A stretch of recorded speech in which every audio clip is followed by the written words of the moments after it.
People's Power, No Dictator by Walter Rodney, first published 1979. 1.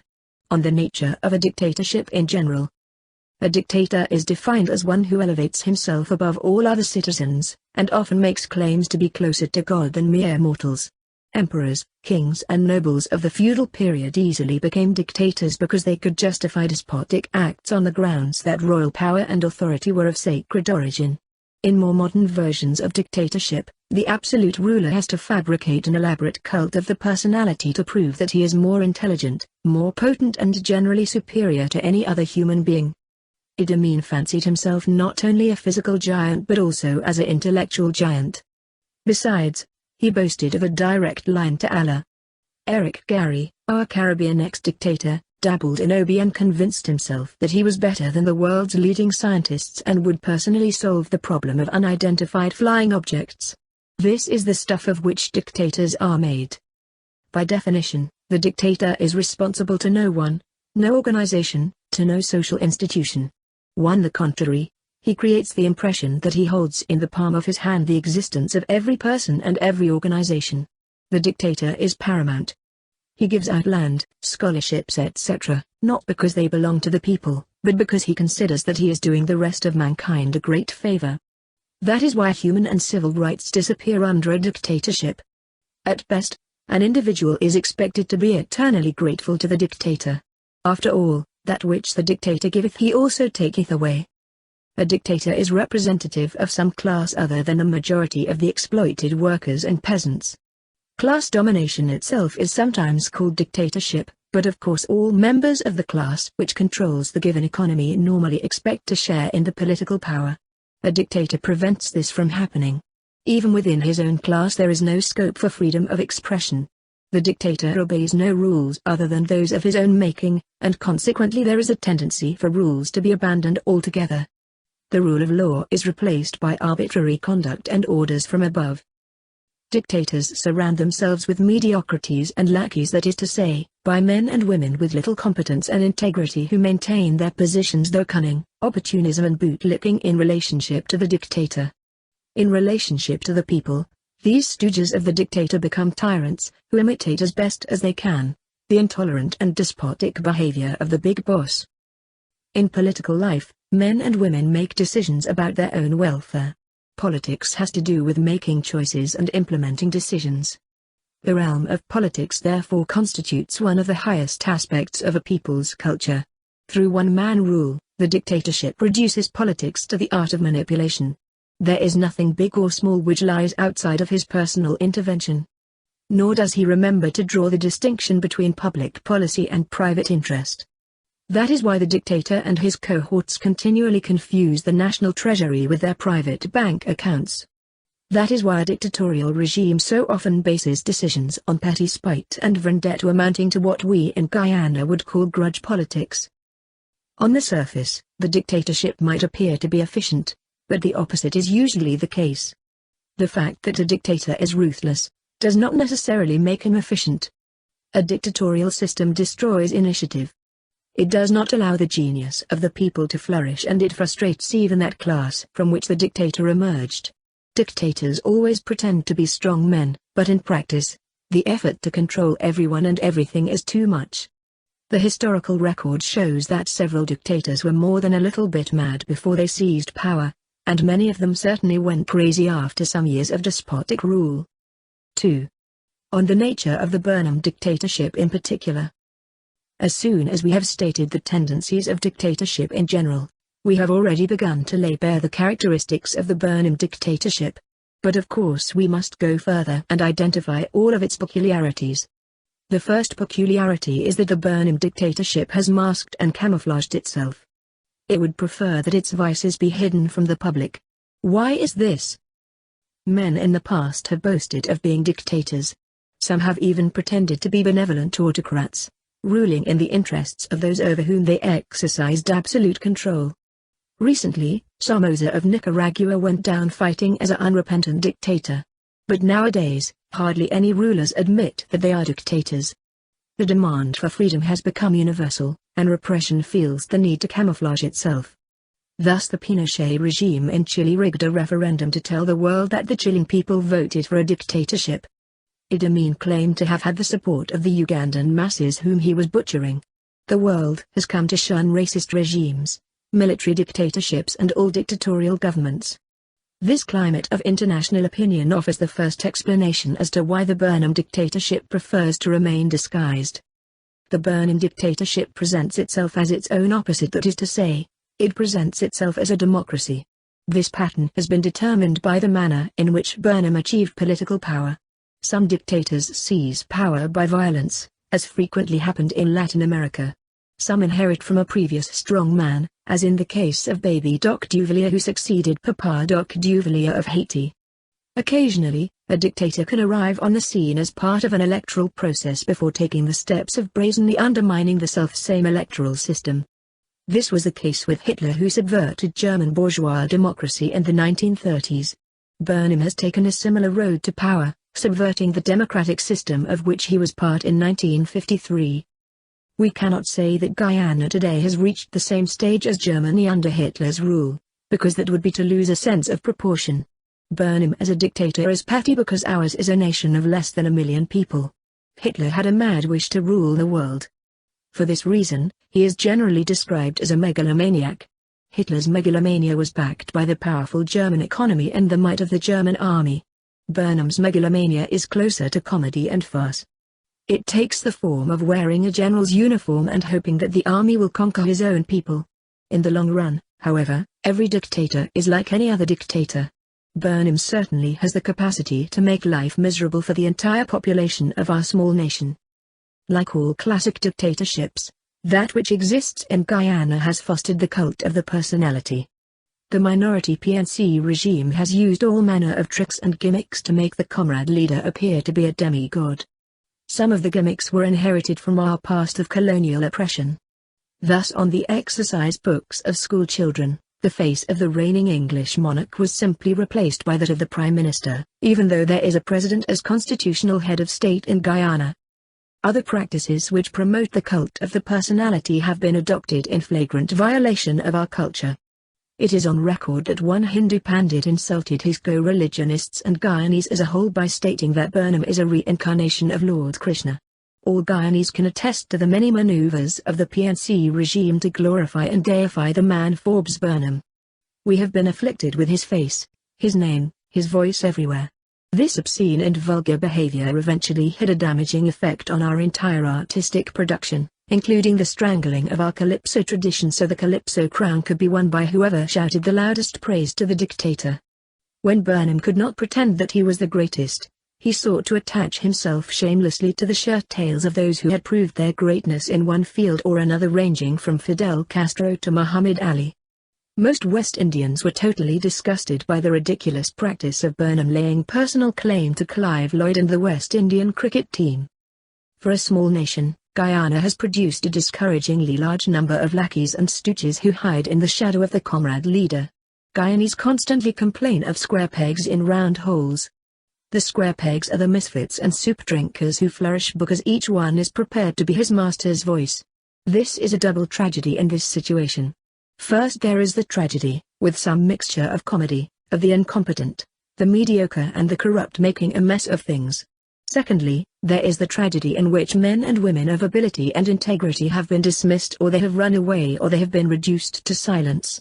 This part of the tragedy involves honest police officers who must condone corruption, doctors who must heal without drugs, managers who are not allowed to manage, and workers who are not permitted to produce and are then forced to consume a diet of lies and deceit.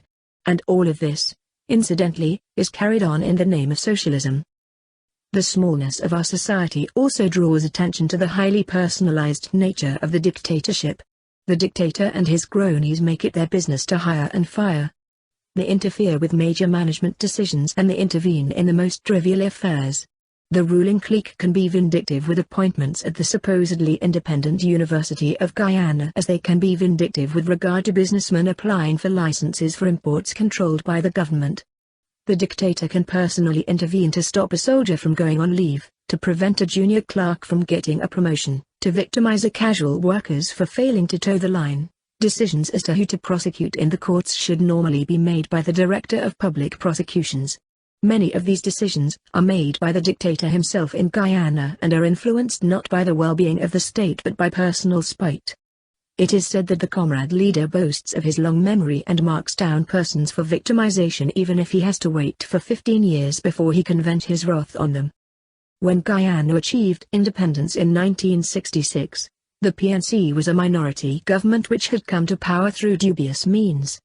10 years later, it had become a dictatorship in which the state control over the economy was the main weapon used to keep people in line. Burnham and his cronies consider themselves powerful and clever men when they successfully threaten and intimidate a mother by bringing threats against her children. The Italian writer, Machiavelli, is famous for his analysis of politics as the art of manipulating power. Machiavelli's best-known book, The Prince, was written some 450 years ago as advice to a ruler with absolute power.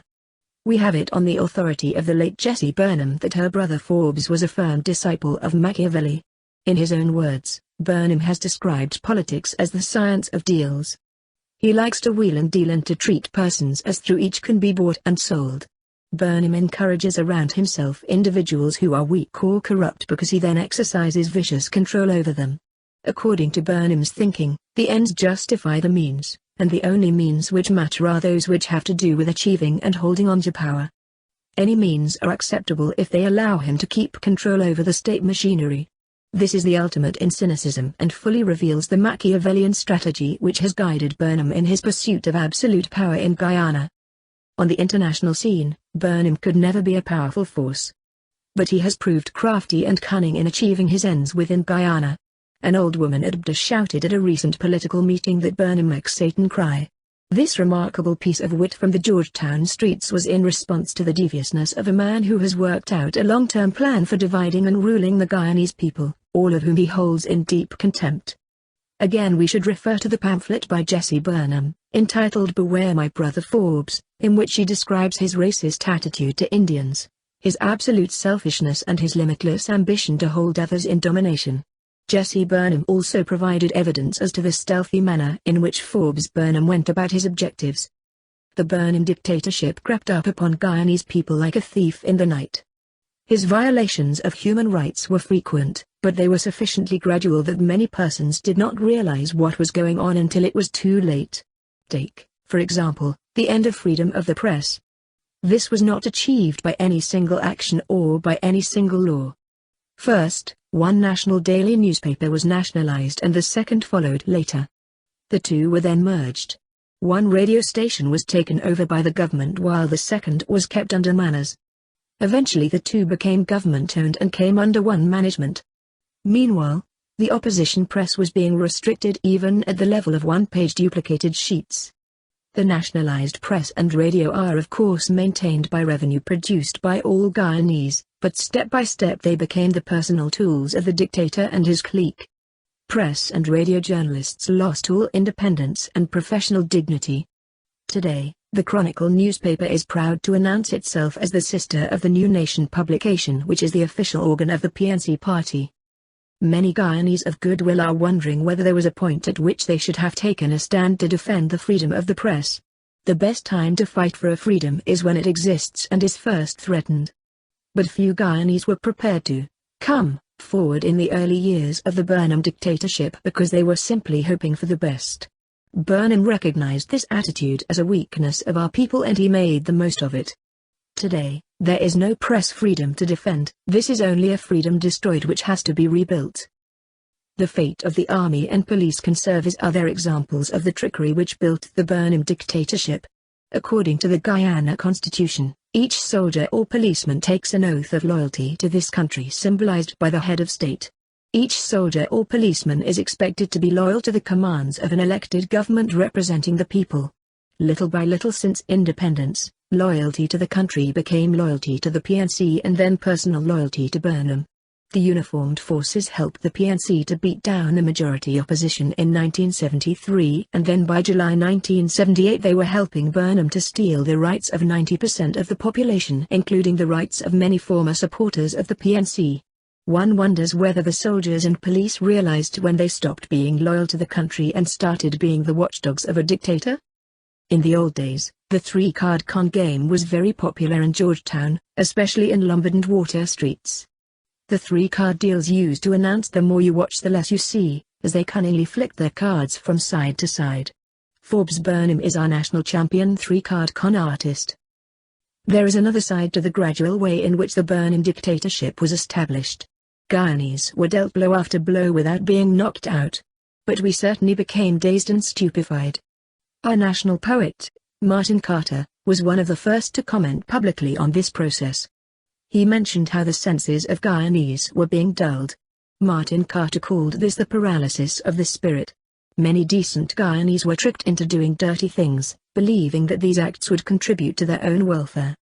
Instead, each dirty deal simply confirmed the power of the dictator and allowed him to turn around and insult even former supporters. As we would say in Creole, people get use and then they get buse. Burnham is well known for his flowery language. Unfortunately, some of our people fell victim to the sound of words without examining the meaning. Paramountcy is one of Burnham's fancy words. He announced the doctrine of PNC paramountcy, or domination over Parliament, the courts, the press and everything else. In fact, paramountcy was the official statement that a minority party which was growing smaller and smaller intended to maintain dictatorial rule over the majority.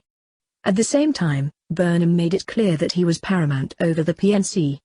The PNC party constitution gives Burnham so-called reserve powers which are greater than the reserve powers of the old colonial governors over the legislature.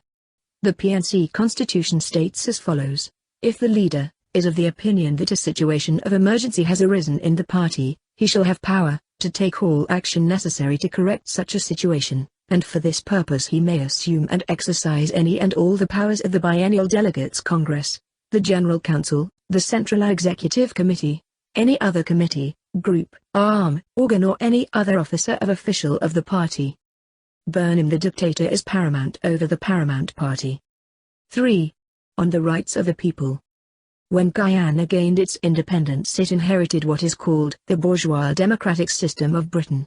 Socially and economically, the population remained divided into different classes, while politically everyone had a right to help elect a parliament which had one or more parties. The constitution of independent Guyana was the product of class struggle waged partly in Europe and partly inside Guyana itself. It was the people's struggle inside Guyana which contributed most to political freedom in our country. The efforts of slaves and indentured bondsmen made the question of liberation both a national and international issue. Given our background of slavery, the question of freedom can never be ignored in Guyana and the Caribbean. Today, we take for granted the freedom of worship. But it was not a freedom readily granted by our oppressors. When a few nonconformist ministers of religion first suggested that slaves should have access to Christianity, they were resisted by the slave masters. Those slaves who wished to practice the Christian religion ran terrible risks in order to insist on their right to worship as they chose, just as thousands of slaves had earlier fought to continue holding their African beliefs. Under indentureship, the situation was not very different. It was usually after the end of their 5-year bond that our Indian foreparents were able to turn to the temple, the mosque or the church as the case might be. One of the most bitter struggles in the history of Guyana has been the struggle to establish the right to work. That is to say, the right to be offered employment which would provide a decent living. The right to work means the right to eat and the right to live. After slavery, the free population was willing to work. But they demanded fair conditions, and planters brought in indentured laborers to undercut the demand for better wages and conditions. The indentured laborers themselves soon grew aware of the situation. They too demanded better conditions, and the result was that they were refused employment while fresh indentured laborers were brought in. The right to employment in crop time, the right to employment out of crop season, the right to employment in the public sector, all of these were at least partially won by the end of the colonial period. Alongside the right to work was the right to housing. Acquiring a house depends on what one earns and is therefore linked to the right to work. Plantation laborers were housed in lodges from slavery days. When laborers became free, the planters told them they could enjoy the privilege of staying in the plantation lodges if they worked on the estates without protest. Right up until recent times, estates have ejected tenants who exercised their right to strike. That is why our people have always preferred houses in a village instead of houses on estates. On the sugar estates, in the villages and in the towns, workers have organized to demand decent housing and to demand housing with no strings attached. Housing is not a favor which the dictator has granted to the people. The right to housing is an internationally recognized and fundamental human right. It is one for which the Guyanese people have struggled in the countryside and in the towns. In the colonial days of British Guiana, rural workers and farmers made the magnificent contribution of establishing free villages like Buxton on the east coast, Demerara, Queenstown in Essequibo and Firish, Gibraltar in East Berbice. The village residents fought the planters and the colonists in order to practice democracy at the local government level. The urban working class led the way in establishing trade unions and in exercising the right to strike. Stevedores were amongst the most abused and exploited workers in the colonial system. Yet it was the stevedores and other dock workers who sacrificed to make trade unions possible. Our middle classes identified themselves with popular campaigns against dictatorial governors, against corruption in the public service, against planters manipulating elections, and against the misuse of the authority of the courts. All classes in the colony of British Guiana fought to promote freedom of expression in public places and in the press. The end result of all this was the election of governments of their choice. Popular struggle in Guyana won concessions which were partial and temporary. Clearly, there could never be full justice under colonialism, capitalism and imperialism because of deep-rooted class inequalities. The hope of the majority was that elected governments and national independence would revolutionize the economy and society so that justice would prevail. Most Guyanese live on the coastlands. These coastlands were once desolate swamps flooded by the sea and the savanna waters. The dams and the canals, the roads and the houses, the fields and the factories, the schools and the churches, the words and the gestures, all these represent our common heritage. Our foreparents planted their strength, their seed, and their intelligence in a country which is now ours. Neither the land nor the rights of the people are gifts of the Burnin dictatorship. On the contrary, that dictatorship has placed the nation in reverse gear. It is destroying the economy and it's stealing the rights of the people. 4. Expose the Burnin dictatorship. We have said before that the Burnin dictatorship would prefer to hide under the disguise of being a democracy. Elections have not been abolished. Instead they have been rigged in such a way as to become a complete mockery of the most fundamental of rights, the right to self-determination and free choice of one's government. The rigged elections of 1968 and 1973 and the amazing referendum fraud of July, 1978 all indicate that Guyanese people have not chosen the PNC clique. The regime holds power by armed force. Guyanese are finding from their own experience that the dictatorship hates to be reminded that it is a dictatorship. To expose the dictatorship, the first step is to denounce the government as illegal and illegitimate. Dictators have a way of building statues in their own image. When a dictator is overthrown, the population seizes the chance to destroy or remove the various things which were meant to glorify him. But it is equally important that some of the symbols of the dictator's power should be destroyed before his fall. Psychologically, the domination of the dictator has to be rejected. The population must learn to despise the falsehoods which surround the man. They must refuse to accept that he has any halo of greatness around him. They must remove any confusion in their own minds and see the dictator clearly for what he is, a villain and a monster, the principal enemy of the people. Certain verbal attacks have been made on the dictator. Day Clean, the organ of the Working People's Alliance, first called him Big Jim so that people should not forget Jim Jones and the 914 dead of Jonestown. Burnin has blood on his hands from that horrible atrocity. We call him the Crime Minister to let the people remember the corruption, electoral frauds and the recent murder of Father Dark. In Latin America, the dictators are known as guerrillas as distinct from the freedom fighters who are guerrillas. We want it known that Guyana too has its guerrilla, and that he is appropriately named King Kong. The strength of which Burnin boasts is the strength of the ape, and besides he is a make-believe character, straight from Hollywood. Our language must express not only ridicule but anger and disgust. The dictatorship has reduced us all to such a level that the situation can be described only in terms befitting filth, pollution and excrement. Even our deep-rooted sense of modesty in Guyana cannot stand in the way of rough words to describe the nation's shame. That is why the WPA repeats the legend of King Midas, who was said to have been able to touch anything and turn it into gold. That was called the Midas touch. Now Guyana has seen the Burnham touch, anything he touches turns to shit.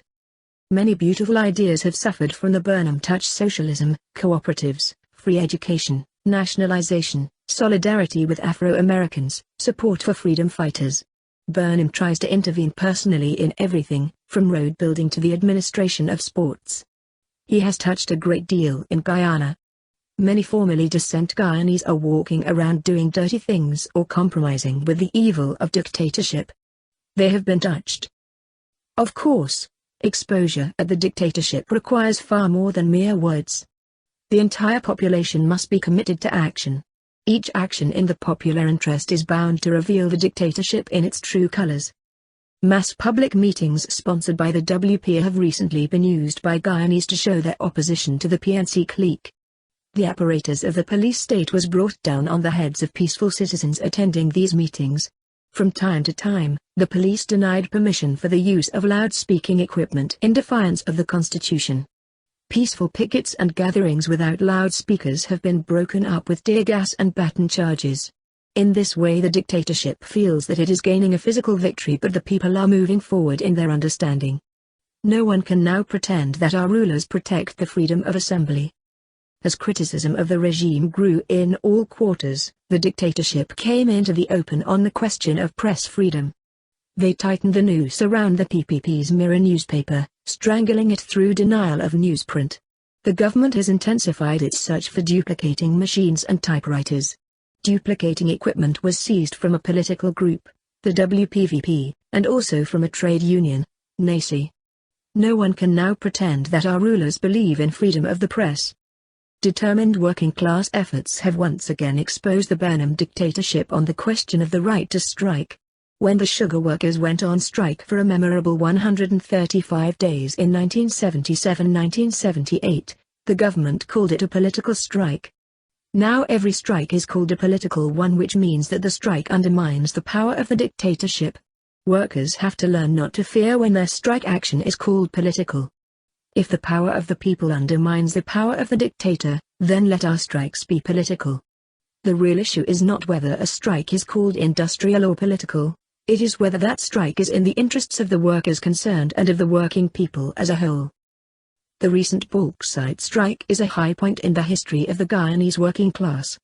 For 6 weeks, bauxite workers stood firm to force management to implement their collective labor agreement. The Guyanese dictatorship has consistently attacked the living standards of the working class. It is not surprising that the bauxite strike attracted the support of workers everywhere in Guyana.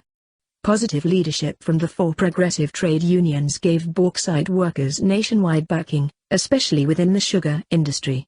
Sugar workers and clerks who came out in solidarity also seized the opportunity to advance their own just demands, such as the demand that the government respect a $14 a day minimum wage. The entire nation got a feel of what united working class action could mean. Following the strike, the dictatorship has unleashed victimization. This is further evidence of their determination to eliminate the right to strike and the right to work. Yet, the dismissal of the strikers itself is the next major point around which workers will rally. As is the fashion with apes, King Kong beats his chest and threatened to slaughter indiscriminately, but united labor actions can always call his bluff. United strike action teaches us how the dictator can be exposed and how he can be deposed. The regime panicked at the thought of anything looking like a general strike. Burnham knows that no amount of violence or military force can replace the labor power of workers. He has tried cutting cane with the militia, the national service and so on, and this was a dismal failure. He did not even waste time trying to introduce scabs into the bauxite industry because he knows that there is no way that would have been accepted. The dictator requires the population to produce so as to sustain himself and the clique of parasites who dominate Guyana. That is why mass withdrawal of labor is the ultimate weapon representing the power of the people. The Burnham dictatorship needs the cooperation of workers to buy guns to keep down the very workers. This is the fantastic contradiction which points the way towards a policy of non-cooperation and civil disobedience. Non-cooperation means simply that citizens will refuse to cooperate in their own oppression and in the oppression of others. It may be hidden or open, individual or collective. The instances are increasing of individual Guyanese resisting or ignoring the notorious instructions given by the dictator. Each publicized example of personal resistance helps lift the spirits of the entire population. Other individuals are going about their personal rebellion in a quiet manner. However, non-cooperation will be most effective where it is based on collective or group action. In India, Mahatma Gandhi organized millions in his campaign of non-cooperation and civil disobedience against the British colonialists. One of Gandhi's campaigns brought about the boycott of cloth imported from Britain. In the USA, the modern civil rights struggle started with a famous bus boycott in Montgomery, Alabama in 1954. Thousands of black people refused to use the bus until the bus company ended racial discrimination. Here in Guyana, several persons and organizations have called for a boycott of the lying and vicious publication called The Chronicle, which uses the people's money to abuse the people. Such a boycott would represent an example of non-cooperation. It has to be agreed on and implemented as a collective action. Civil disobedience is also a matter which is best approached by large numbers acting at the same time. It means a readiness to disobey the government, otherwise known as the civil power. In Guyana, the civil power is itself disobeying the laws and the constitution, for example, in relation to the freedom of assembly, the conduct of local and national elections, the right to picket or to march, and the rights which citizens have when arrested. The WPA has made a public commitment to challenge the illegal and arbitrary behavior of government forces such as the police. In relation to public meetings, this challenge has thoroughly exposed the nature of the Burnham dictatorship, and it has done so because masses of people have got the message and have turned out in numbers. The regime had two choices. One was to allow us to exercise our democratic rights and let the majority show its true feelings of opposition to the dictatorship. The other choice was to drive the people off the streets by force. But the second choice backfired because it showed people both at home and abroad how much Guyana had become a police state. Civil disobedience goes beyond the point where the civil power breaks its own laws. One can suggest disobedience of the law because of the fundamental fact that the government is illegal.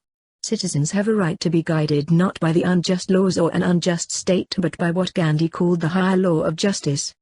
There are some laws such as traffic regulations which are relatively free of political interference, but citizens will decide when laws offer safety and which ones can be broken as a part of a rebellion against the dictatorship. Civil disobedience has always been met by threats, by beatings, by imprisonment and ultimately by loss of life. This process has already begun in Guyana. The lessons from other countries show that a determined people cannot be turned back.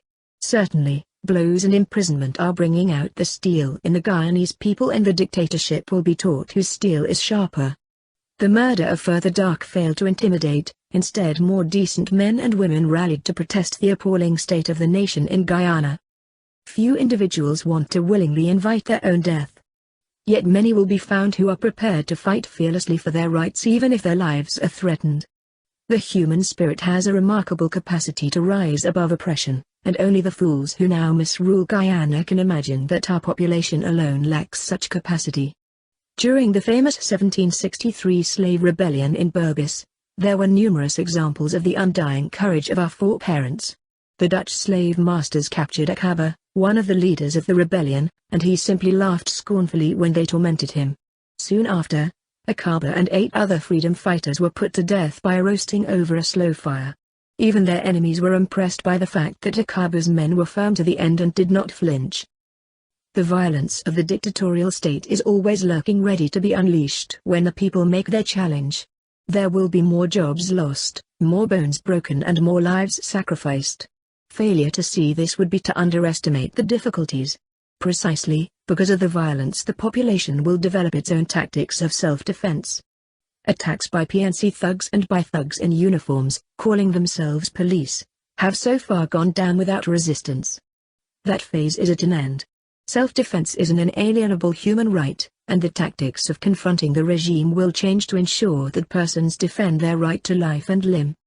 Neither the WPA nor any other organization needs to produce a master plan for national struggle against the dictator. We can rely on the initiative and good judgment of our people, provided there is a spirit of resistance. Martin Carter's poems of resistance were written against colonial domination. They are still relevant today. It is no accident that he was among the first to call for renewed resistance, this time against the Burnham dictatorship. Artists have a special responsibility at this time of crisis. The task of defending creativity against the onslaughts of a regime which behaves like the Philistines of old in trampling everything of human value. The people of Latin America have found that pens and guitars and paintbrushes all become effective weapons against the guerrillas. Language, song and drum are also weapons within the Guyanese situation. Cultivate the spirit of resistance. Cultivate the Akaba spirit. King Kong must go. 5. Raise up a clear alternative, national unity and people's power. In the midst of national crisis, Guyanese have made some gain.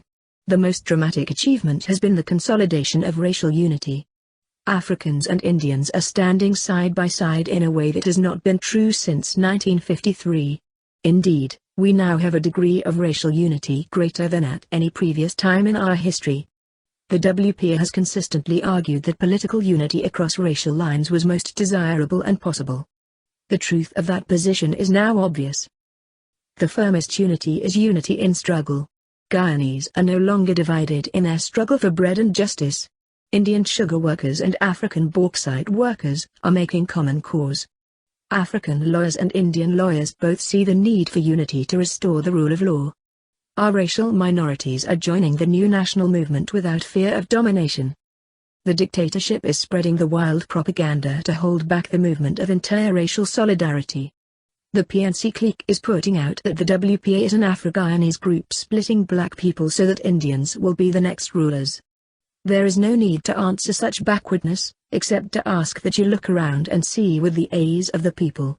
What is more vicious is that the regime is using or creating incidents of racial violence on the East Coast Demerara. When the PNC sends thugs into Indian communities, we are not told anything about this. When an African is killed by Indians, this is meat for the racists on Action Line and is taken up at length on the radio by no less a criminal than the rabbi.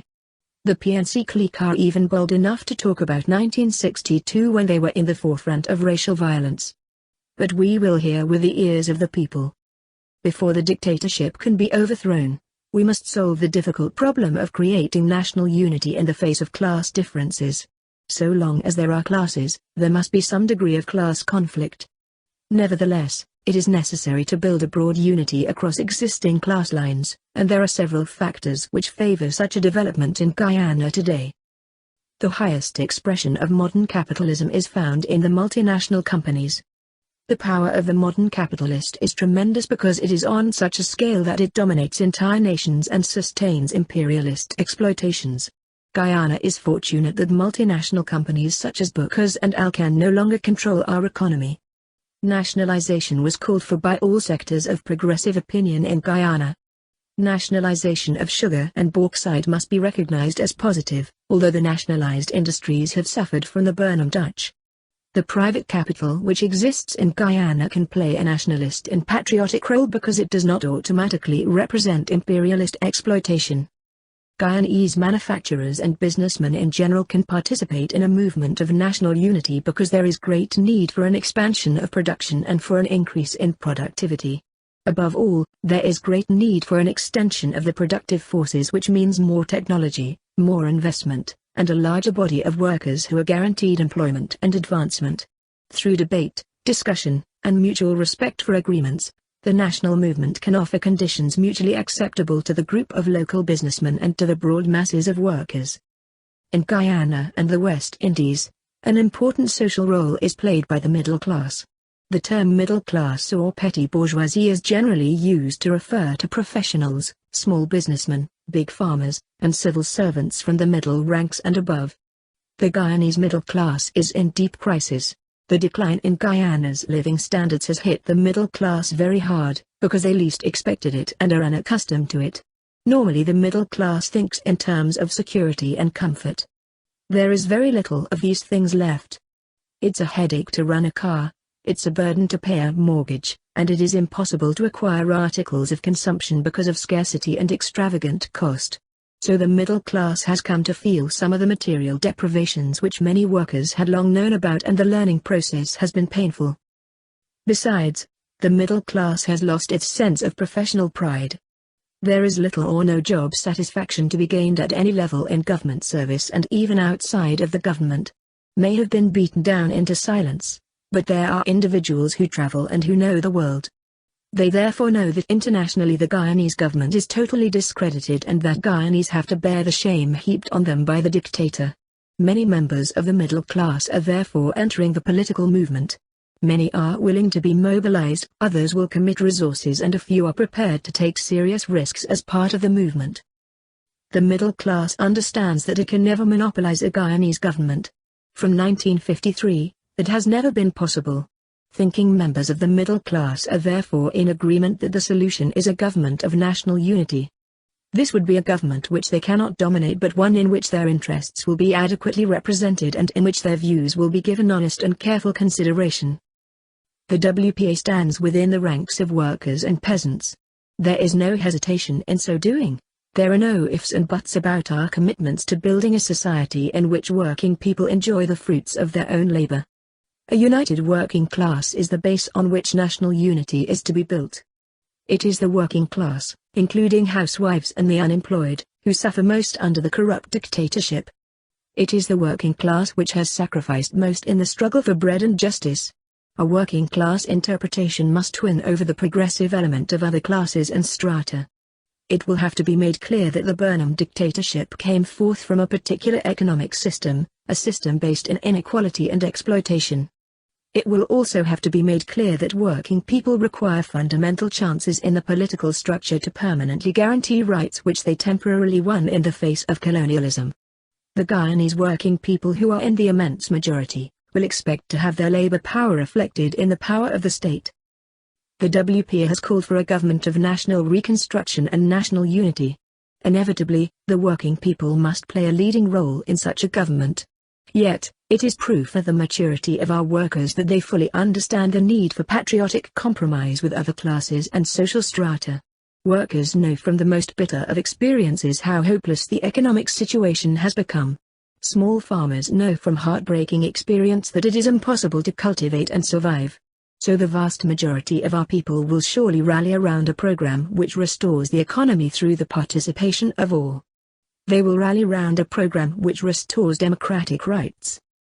One can sum up on the national question by saying that all classes in Guyana have an objective interest in unity. That is to say, each class has suffered in one way or another from arbitrary rule, insecurity and lack of the opportunity to do an honest job. Collectively, we are faced with the threat of disintegration and the loss of commitment to Guyana as a nation-state.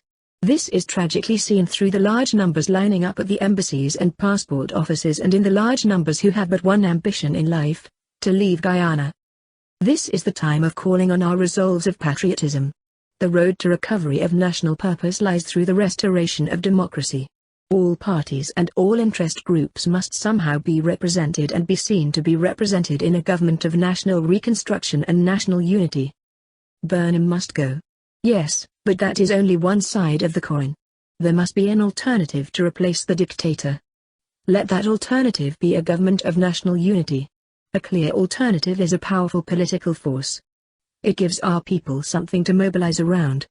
It gives the outside world something to think about as the force of the future in dealing with Guyana. In the last days of the Burnham dictatorship, a government of national unity must be declared. It will unite races and classes, it will attract civilians and uniformed personnel, it will itself contribute to speeding up the end of the reign of King Kong. People's power. No dictator. All power to the people.